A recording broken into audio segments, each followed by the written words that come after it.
Hello, welcome to my YouTube channel.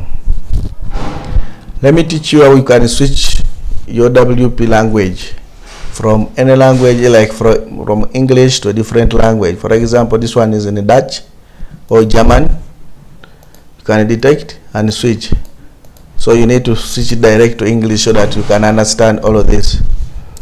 What you can do at first, make sure that you right click and translate it to English so that you can understand what it is.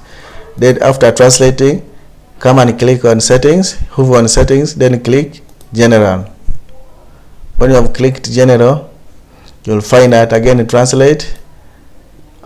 So we are now in English. So come and look for default role of a new subscriber, then the language of the website. Language of the website. Select that one. All these ones are the languages. You can choose the language you need your website to be. After choosing English, come down, click Save Changes.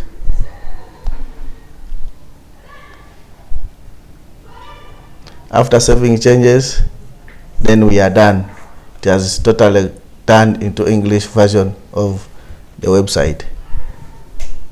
Thank you for watching.